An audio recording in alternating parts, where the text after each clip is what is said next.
Hello students.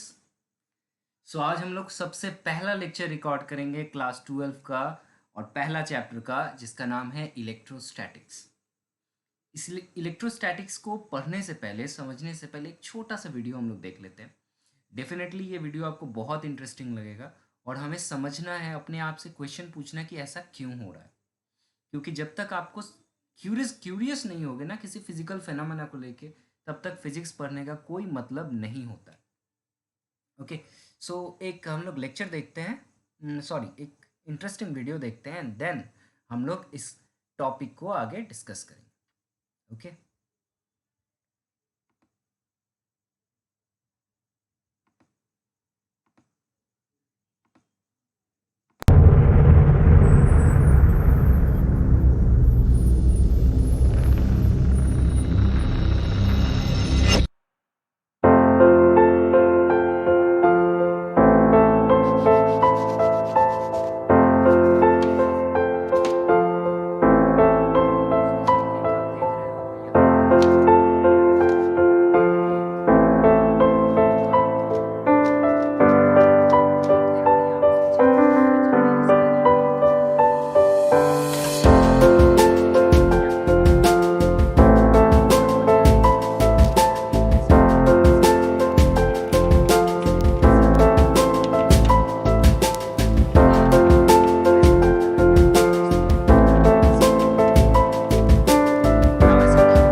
ये स्टाइरोफॉर्म ball को हम लोग एल्यूमिनियम पेपर से रंग कर दे रहे हैं, रैप कर दे रहे हैं, और उसके बाद इसे चार्ज जब किया जाएगा, इसके आउटर सरफेस पे सारा चार्ज आ जाएगा और उस चार्ज की वजह से ये मूव करेंगे बड़े ही डिस्टेंस से। That is called the random dancing balls experiment.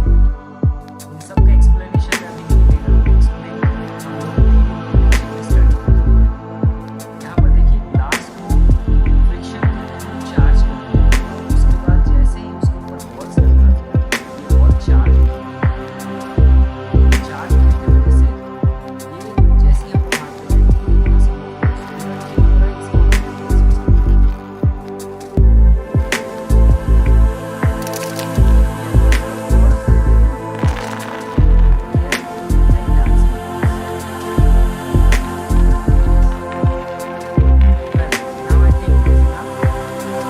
अब हम लोग सीधे आते हैं हमारे क्लास में।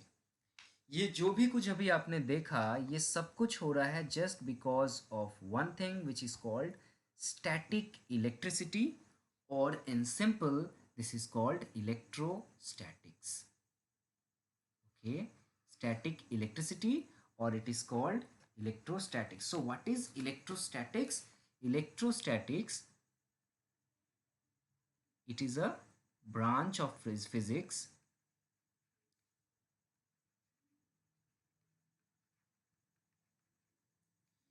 in which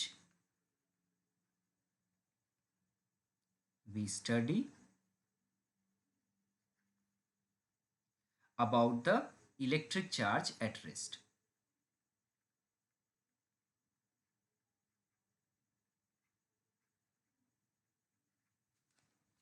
about electric charge at rest. तो हमें यहाँ क्या स्टडी करना है इलेक्ट्रोस्टैटिक्स में? रेस्ट पे अगर चार्ज है तो उसका क्या इफेक्ट हो रहा है। चार्ज मूव नहीं होना चाहिए, चार्ज एक रेस्ट कंडीशन पे होना चाहिए, तो ऐसा क्या हो। ठीक है, मैं देखो आपको ये जितना भी मैंने एक्सपेरिमेंट अभी दिखाया सब खुद ब खुद समझ में आएगा, बस थोड़ा सा टाइम दो। चलो नेक्स्ट, अगर हम लोग बोले कि चार्ज का मतलब क्या होता है, जैसे ही आप सुनोगे तो चार्ज का मतलब सिंपली रखना, चार्ज जो होते हैं ये दो तरीके के हो जाते हैं। Okay, so charges are of दो तरीके के होंगे। एक को हम लोग कहते हैं नेगेटिव चार्ज,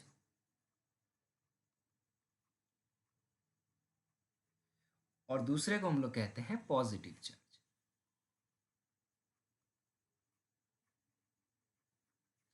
पॉजिटिव चार्ज का मतलब होता है अगर कोई बॉडी इलेक्ट्रॉन को लूज कर दे तो वो पॉजिटिवली चार्ज्ड हो जाएगा। अगर मैं सिंपल सा एक स्टेटमेंट लिखूं तो मैं ये लिखूंगा कि if a body lose electrons, मैं इलेक्ट्रॉन्स को हमेशा ऐसे डिनोट करता हूं, it's said to have positively charge. ठीक है, तो ऐसा बिल्कुल मत आप सोचिएगा कि पॉजिटिवली चार्ज होने के लिए प्रोटॉन न्यूक्लियस से बाहर निकल के आ जाएगा और गेन करेगा, नहीं, बिल्कुल भी नहीं। चार्ज का जो कॉन्सेप्ट होता है वो कॉन्सेप्ट ऑफ इलेक्ट्रॉन होता है। Okay, it is a concept of electron. So electron का गेन जो होता है, gain of electron lead to negative charge, and इसका उल्टा अगर हम लोग बोले that lose of electron is lead to positive charge. I hope this is clear. अब अगर कोई भी बॉडी नेगेटिवली चार्ज या पॉजिटिवली चार्ज हो जाए, इसका मतलब उसने या तो इलेक्ट्रॉन को गेन किया है या फिर इलेक्ट्रॉन को लूज किया है। तो अगर मुझे किसी बॉडी को चार्ज करना है तो जरूर कोई ना कोई टेक्निक होगा जिसके थ्रू मैं किसी बॉडी को चार्ज कर सकता हूँ। सो कौन से प्रोसेस रिस्पॉन्सिबल हैं? So process of charging, process of charging, this is very interesting कि चार्ज हम लोग कैसे करें किसी बॉडी को। तो देखो दो तरीके होते हैं किसी भी बॉडी को चार्ज करने का। सबसे पहला जो तरीका होता है ये काफी कॉन्वेंशनल है, इसे हम लोग कहते हैं फ्रिक्शन।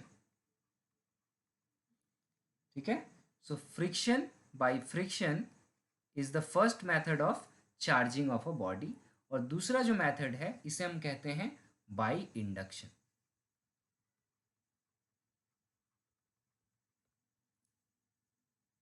अब देखो दोनों चीजें क्या होती हैं, हम लोग एक छोटे से एक्सपेरिमेंट से इसको ध्यान से समझेंगे। इसके लिए मैं आपको एक बहुत ही खूबसूरत सा एनिमेशन दिखाता हूँ, एंड देन इसे हम समझने की कोशिश करेंगे। जैसा आपको दिख रहा होगा यहाँ पर एक क्लोथ है। जनरली वूलन क्लोथ जो होते हैं उसमें ज़्यादा स्टैटिक इलेक्ट्रिसिटी देखने मिलता है, तो सपोज ये एक वूलन क्लोथ है, ऐसे किसी भी क्लोथ पे केयर कर सकते हैं। ये एक बलून है और ये एक वॉल है राइट हैंड साइड। जितने भी नॉन कंडक्टिंग या कंडक्टिंग मटेरियल है in the form of static electricity जब हम कहते हैं, तो हम ये एज्यूम कर लेते हैं they are equally positively and equally negatively charged. यहाँ आप देख सकते हो जितने पॉजिटिव चार्ज हैं इसमें उतने ही नेगेटिव चार्जेस हैं। एज ए रिजल्ट ये बॉडी टोटली न्यूट्रल है। सिमिलरली ये सेकेंड बलून देखो आप, जितने पॉजिटिव उतने नेगेटिव, टोटली ये न्यूट्रल है। उसी तरह ये वाल total positive total negative electrically neutral.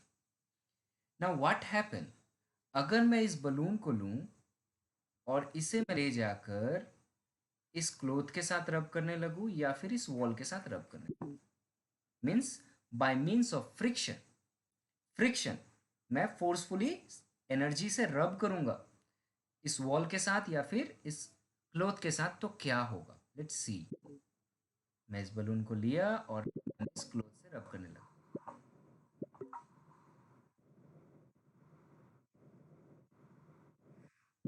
What happen, क्या हुआ, क्लोथ जो है वो अपना इलेक्ट्रॉन इजीली रिलीज किया और बलून जो है वो इलेक्ट्रॉन को गेन किया। एज ए रिजल्ट ये बलून जो है वो नेगेटिव चार्ज हो गया।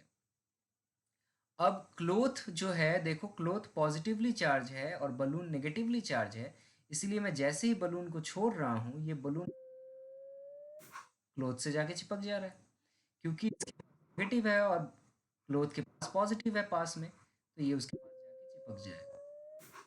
सो by means of friction balloon gain negative charge, and as a result oppositely we can say the cloth become positively charged। मैं इसे देखो, ये उतना नेगेटिवली चार्ज होगा और ये उतना फास्ट तरीके से जाएगा। देखो इसके ऊपर इतना नेगेटिव आ गया है कि ये फटाफट इसके पास जाएगा, और ये वॉल जो है, वॉल के पास जैसे ही आ रहा है, देखो इसके पास जितना नेगेटिव है, नेगेटिव और नेगेटिव को रिपेल कर रहा है, देखो सारे नेगेटिव दूर भाग रहे हैं इससे, और पॉजिटिव के पास जाके ये चिपक जा रहा है।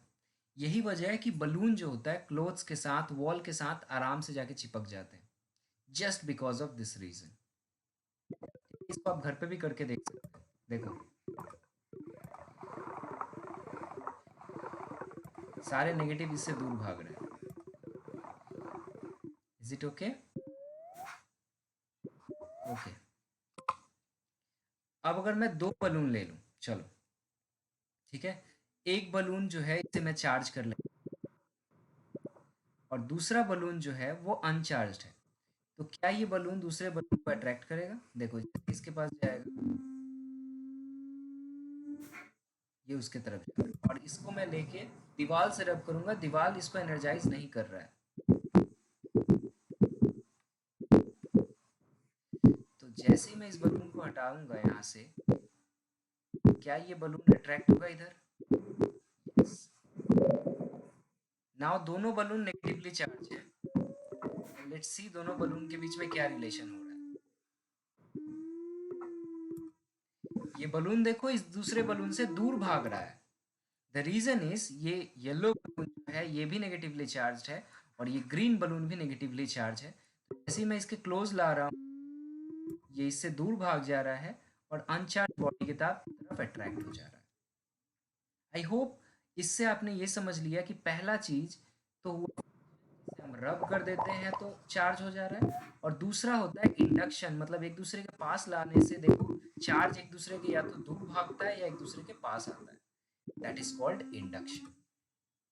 ओके, नाउ आई थिंक आपको ये समझ में आया होगा, फ्रिक्शन और इंडक्शन। Is it okay? चलो बहुत अच्छी बात है। सो यहाँ से एक और चीज आप लोगों को देखने मिला जिस जो बहुत ही इंटरेस्टिंग है, वो ये था कि पहला पॉइंट तो ये आपको दिखने मिला कि लाइक चार्ज जो है वो एक दूसरे को रिपेल कर रहे थे,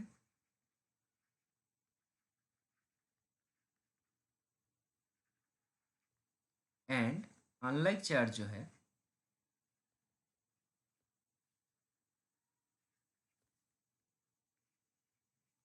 आर अट्रैक्ट ईच अदर। ये दो चीज आपको समझ में आया वहां पर? लाइक चार्ज मतलब नेगेटिव नेगेटिव को रिपेल कर रहा था, नेगेटिव जो है वो नेगेटिव को रिपेल कर रहा था, पॉजिटिव जो है वो पॉजिटिव को रिपेल करेगा, और नेगेटिव है जो है वो पॉजिटिव को अट्रैक्ट करेगा, पॉजिटिव जो है वो नेगेटिव को अट्रैक्ट करेगा। ये पहला प्रिंसिपल है। दूसरा प्रिंसिपल जो इसके साथ हम लोग बोल सकते हैं वो है आइदर पॉजिटिव और negatively charge body attract uncharged body, जो वॉल के साथ हो रहा था, है ना? वॉल अनचार्ज, टोटली चार्ज था, पॉजिटिव नेगेटिव दोनों था, लेकिन बलून वहां भी जाके अट्रैक्ट हो जा रहा था। सो हम लोग बोल सकते हैं दूसरा जो पॉइंट है वो either charge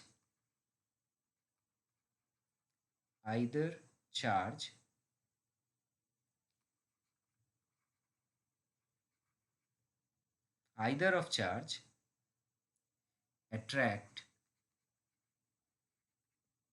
an uncharged body।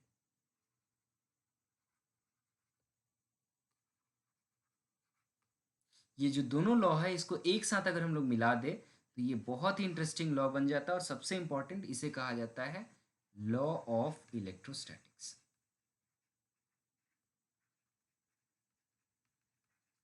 याद रहेगा लॉ ऑफ इलेक्ट्रोस्टैटिक्स क्या है? Like charge repel each other and unlike charge attract each other.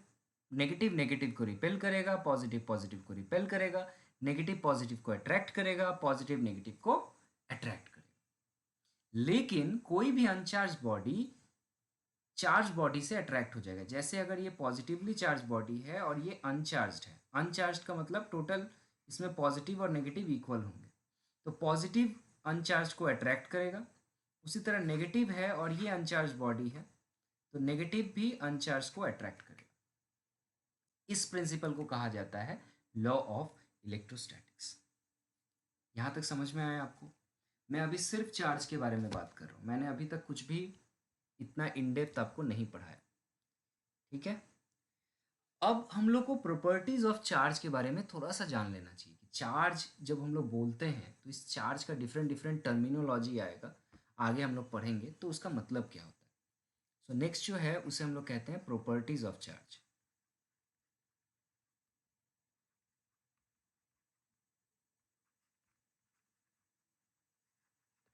So charge का क्या प्रॉपर्टी होता है? सबसे पहला आप याद रखना, जिसे हम लोग कहते हैं पॉइंट चार्ज। पॉइंट चार्ज कहने का क्या मतलब है? पॉइंट चार्ज कहने का मतलब है कि अगर इफ साइज ऑफ चार्ज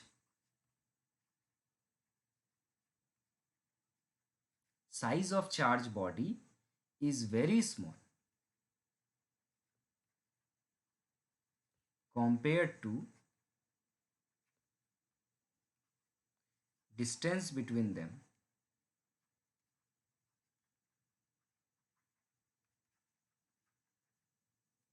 ठीक है, compared to distance between them, we treat the charge as a point charge.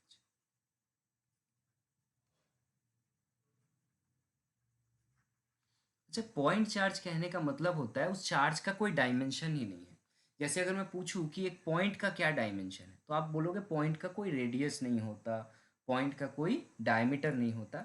उसी तरह एक पॉइंट चार्ज का मतलब होता है अगर मैं दो चार्ज के बीच का दूरी, ठीक है, ये एक चार्ज है, ये एक चार्ज है, सपोज करो ये नेगेटिव चार्ज है और ये पॉजिटिव चार्ज है, तो अगर इस चार्ज का साइज इसके बीच में डिस्टेंस से बहुत छोटा है, तब हम लोग ये जो चार्ज है, ये पॉजिटिव हो या नेगेटिव हो, ये चार्ज जो है इसे हम लोग ट्रीट करेंगे as a point charge. Point charge का फ़ायदा क्या है? पॉइंट चार्ज का फ़ायदा ये है कि कैलकुलेशन करते वक्त मुझे चार्ज बॉडी का डायमेंशन के बारे में नहीं सोचना है। कैलकुलेशन करते वक्त मुझे ये नहीं सोचना है कि चार्ज बॉडी कितना डायमीटर का था तो उसका कितना एरिया होगा वगैरह वगैरह। So for all the numerical purpose और फॉर द टेस्ट पर्पस हम लोग क्या यूज़ करेंगे? पॉइंट चार्ज को यूज़ करेंगे। पॉइंट चार्ज जब भी आप सुनोगे आपके दिमाग में क्या आना चाहिए कि हाँ, उस चार्ज का साइज बहुत छोटा है और उनके बीच में जो डिस्टेंस है वो बहुत ज़्यादा है। जैसे अगर मैं कहूँ कि एक इंसान का साइज कंपेयर टू अर्थ का रेडियस के में अगर मैं बोलूँ, इनके बीच में मान लो अट्रैक्शन हो रहा है फ्रॉम द ग्रेविटेशन, सो ये पूरा अर्थ या सन जो है, सपोज करो सन के कंपैरिजन में मेरा मास जो होगा वो नेग्लेजिबल है, तो मैं इसे पॉइंट मास कहूँगा। सिमिलरली जब चार्ज का डायमेंशन डिस्टेंस के कंपैरिजन में बहुत छोटा हो तो मैं उसे पॉइंट चार्ज कहूँ। ठीक है, समझ में आया? चलो दूसरा प्रॉपर्टी हम लोग देख लेते हैं। दूसरा प्रॉपर्टी है additive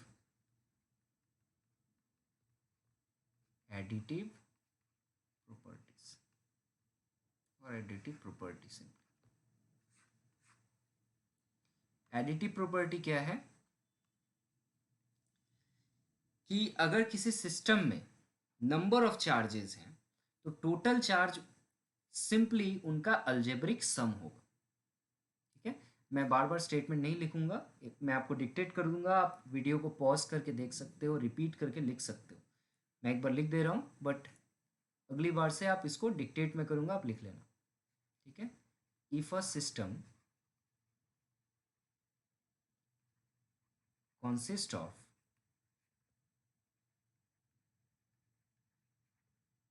number of charges like suppose charge is q1, q2, q3 and so on, then total charge of system is sum of them. For example ये एक सिस्टम है जिसमें चार्ज है q1, q2, q3 and so on up to qn।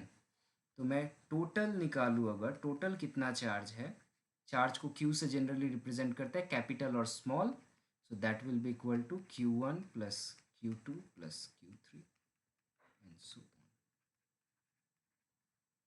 This is called additive property of charge. Sorry, is it clear now?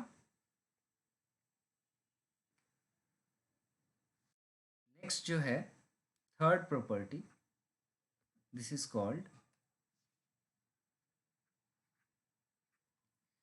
Total charge is conserved और conservation of charge.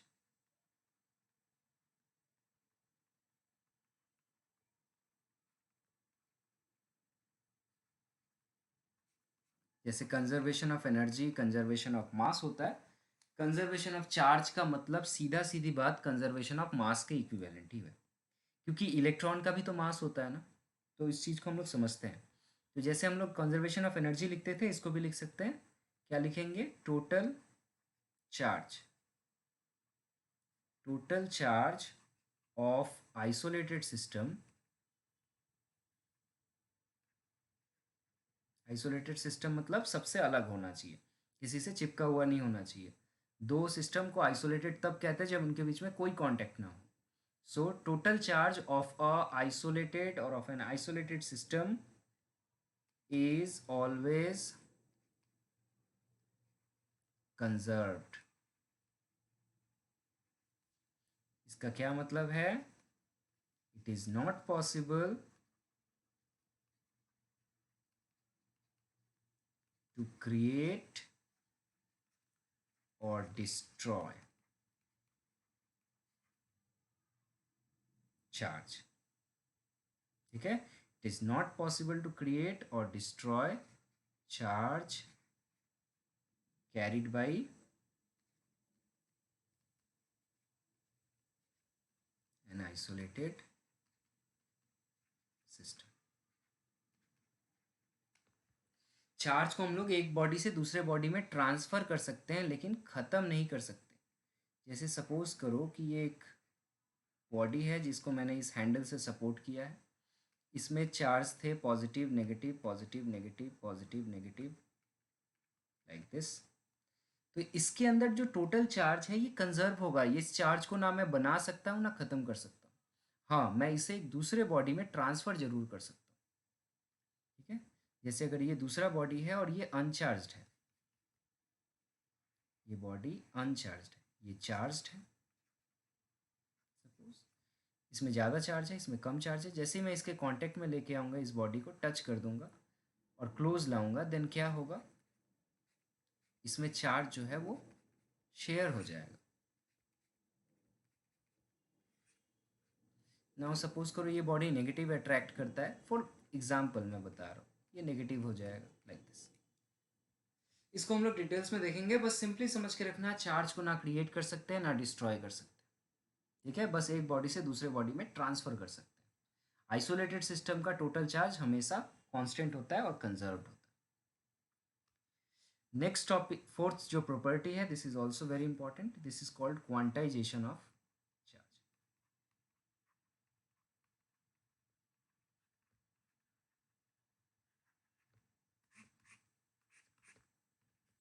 Quantization of charge, quantization word का मतलब हमेशा याद रखना, quantization का मतलब होता है किसी चीज का लेवल को फिक्स्ड कर देना, है ना।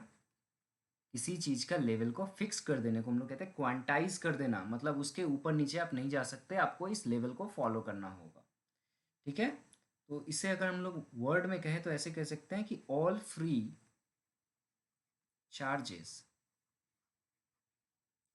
Are integral multiple of basic unit of charge, that is electronic charge।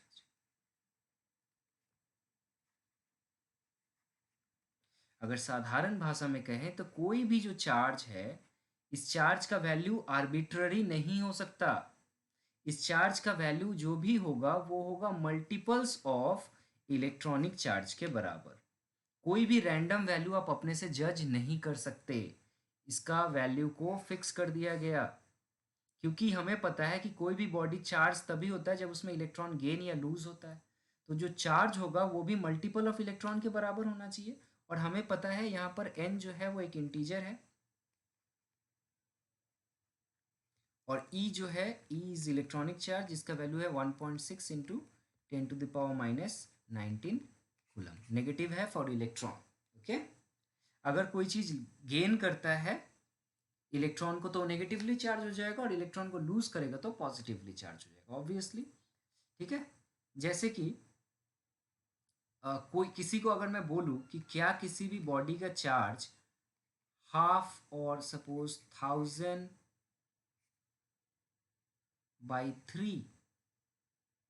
मतलब फ्रैक्शन में ये हो सकता है इलेक्ट्रॉनिक चार्ज के बराबर, आपका आंसर होगा नहीं। कोई भी बॉडी या तो एक इलेक्ट्रॉन लूज करेगा, या 2 इलेक्ट्रॉन लूज करेगा, 10 इलेक्ट्रॉन लूज करेगा, कभी भी हाफ इलेक्ट्रॉन लूज नहीं कर सकता।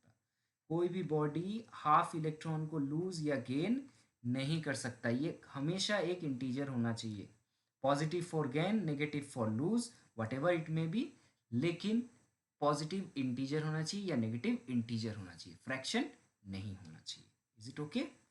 और एक चीज आप याद रख सकते हो यहाँ पर, that unit of charge, charge का यूनिट जो होता है ऐसा यूनिट याद रखना, ऐसा यूनिट ऑफ चार्ज जो होता है उसको हम लोग कहते हैं कूलम। इसको सी से डिनोट करते हैं, और ये काफ़ी बड़ा यूनिट है, इसको हम लोग थोड़ी देर बाद न्यूमेरिकल्स में देखेंगे। चार्ज का अगर डेफिनेशन अगर कोई आपसे पूछे, ये वैसे इतना इंपॉर्टेंट है नहीं बट फिर भी सुन लो। चार्ज का अगर डेफिनेशन कोई पूछे तो करंट के फॉर्म में आप लिख सकते हो, that current into time is called charge. ये एक अलग सा डेफिनेशन है जहाँ से हमें कूलम का डेफिनेशन आता है। तो चार्ज का यूनिट होता है कूलम, तो 1 कूलम इज इक्वल टू क्या हो जाएगा, करंट का यूनिट होता है आपको पता है 1 एम्पियर, और टाइम का यूनिट होता है 1 एम्पियर, और टाइम का यूनिट होता है 1 second. So 1 coulomb is equal to क्या होगा, अगर मैं आपसे पूछूं what is 1 coulomb, so 1 coulomb is the charge flowing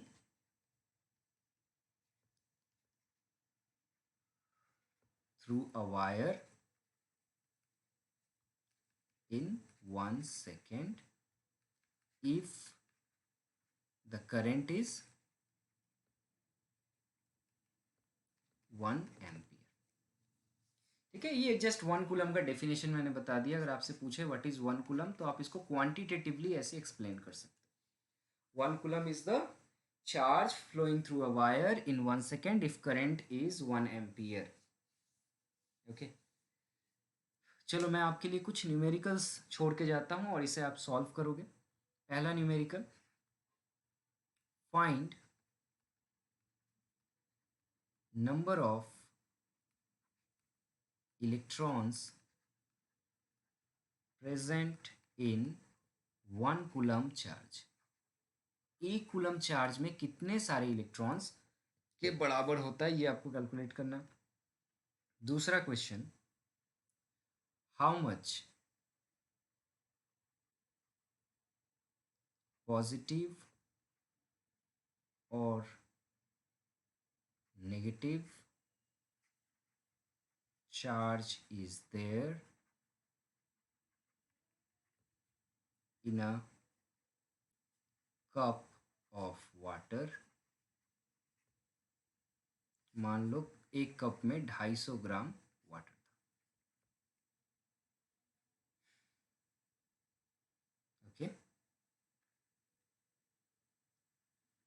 ये दो क्वेश्चन है। इस दोनों क्वेश्चन को सॉल्व करने से आपको समझ में आएगा कि ये 1 कूलम चार्ज कितना बड़ा चार्ज का यूनिट होता है। ओके, आई होप ये दोनों क्वेश्चन आप इजीली कंप्लीट कर पाओगे।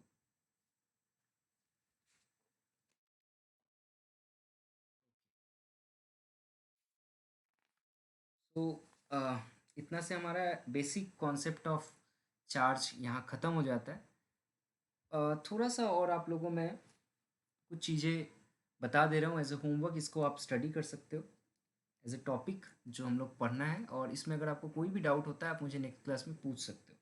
सबसे पहला क्वेश्चन आप ये करना, ये होमवर्क है, ये थ्योरेटिकल क्वेश्चन है। Why repulsion is called Seurer test of electrification।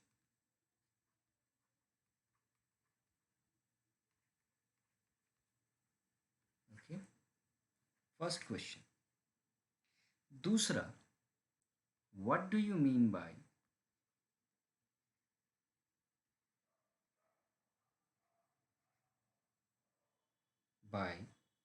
Electron theory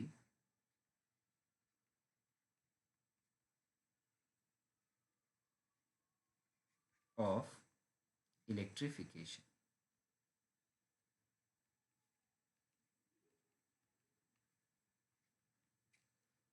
electron theory of electrification क्या है? उसके बाद तीसरी चीज जो आपको जाननी चाहिए वो है डाइलेक्ट्रिक पोलराइजेशन क्या होता है।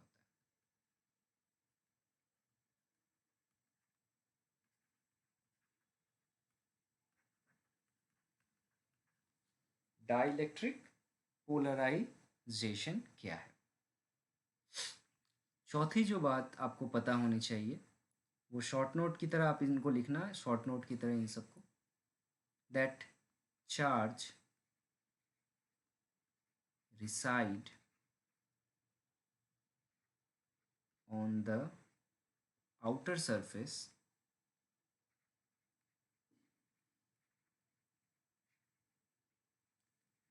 of a conductor।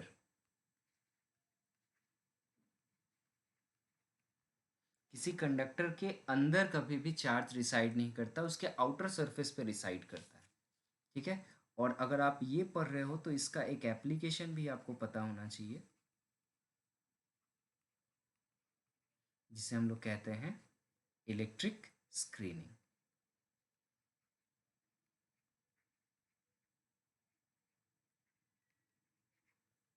ठीक है, इलेक्ट्रिक स्क्रीनिंग क्या है, इसे हम लोग कैसे कहते हैं। पांचवी चीज जो आपको पता होनी चाहिए वो है distribution of charge on conductor.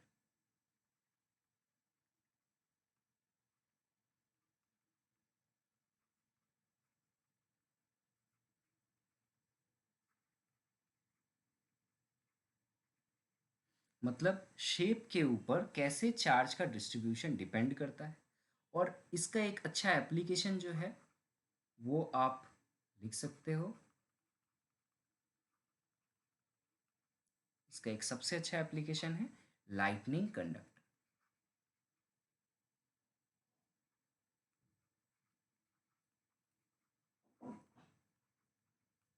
ठीक है, घर के छतों पर देखना एक ऐसे रॉड लगाया रहता है त्रिशूल शेप का, घर के छतों पे इस तरीके का, बिल्डिंग्स पे, एंड देन इसको नीचे अर्थ किया जाता है। इसको लाइटनिंग कंडक्टर कहा जाता है। इसका काम क्या है और ऐसा क्यों होता है, ये नुकीला नुकीला शेप का।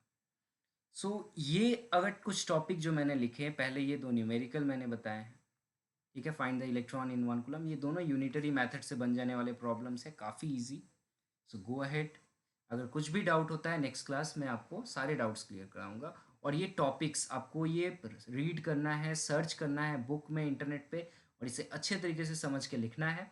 फिर भी अगर डाउट रह जाता है तो इसको मैं क्लियर करवाऊंगा, देन आपका पहला पोर्शन जो है वो कंप्लीट हो जाता है।